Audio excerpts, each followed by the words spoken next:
Howdy, folks. It is Diecastbuffet here again. Today we have a brand new 2022 Jesse Little, the Shriners Children's Hospital Chevrolet Silverado. Now, I originally thought this was just a normal paint scheme, but apparently it ran at Darlington because it has the kind of a throwback wheels. So we'll be taking a closer look at that and hopping into this diecast review. And let's just not forget how plain the 2022 boxes were.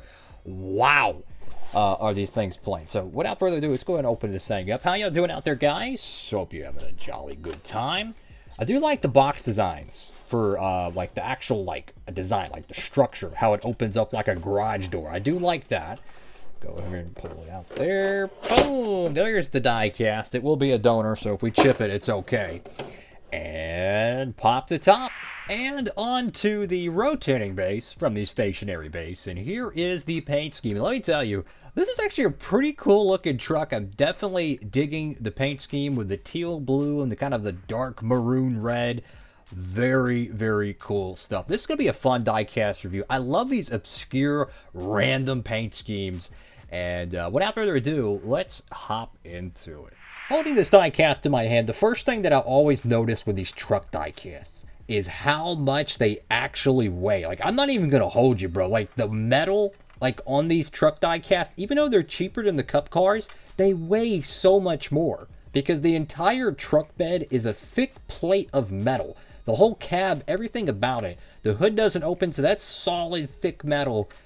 They put a lot of die-cast metal onto these things. So, anyways, this is the Shriners paint scheme that Jesse Little ran, I'm assuming at the Spring Darlington race. Again, I don't know if this is a throwback car or truck, and it just ran there, or this is a normal paint scheme that ran during the Darlington race. Because sometimes they do run non-throwback paint schemes. We got Camping World right there. That was the swan song of the Camping World era in 2022. Got the Shriners logo there. Go to the front end of the diecast. Now, what's interesting is that the 2022 diecast mold is different than the 2021. They updated it for 2022. And I believe they're still using this exact tooling to 2024. Could be mistaken on that. And, you know, the 164s, they're all generic, so it doesn't really matter what year you get if you're making like a, you know, a custom diecast, which this one's going to be turned into a custom. But it doesn't really matter because it's all a generic mold as of this time of the video. Got the O2 right there. Got, looks like a Sharpie mark or something. Yeah, it looks like some type of paint smudge. Maybe they try to fix it in the factory. I appreciate them trying. ARP, Sunoco, got the Chevrolet front badge right there. The other side, you can see a little bit of wonky jaw on that striping as well. That must have given them some fits, unfortunately. I like how you can see the decal wrap right there inside the fender well. Very nice. Got the Young's Motorsports joint. Now, this was what's really perplexing to me, because when I originally ordered this diecast, I did not think it had the white letter tires. I didn't even notice that. These are like throwback style tires, or are they patriotic ones?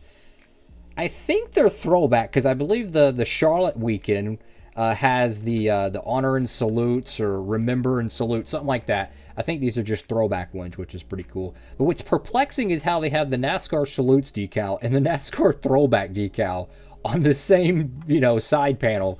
That's a little bit confusing. Got Goodyear there. Now, the paint scheme's actually got some depth and some detail to it, where you could see the Shriners logo kind of in a transparent background. Very, very sharp. You know, a lot of people will give Lionel kind of some beef about their quality control. One thing I will say, though, is their 124 clear coats are incredible. I mean, you can just feel how thick the clear coat is. Very reminiscent of the Hot Wheels clear coats from back in the 2000s. It definitely has more of a enamel feel to it compared to the 164s.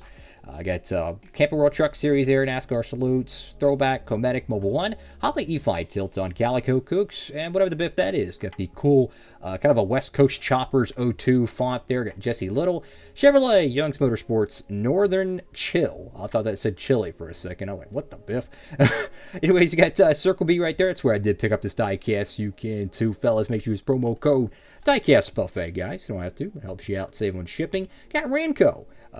Race City, I think that's what it's called. I have no idea what that is.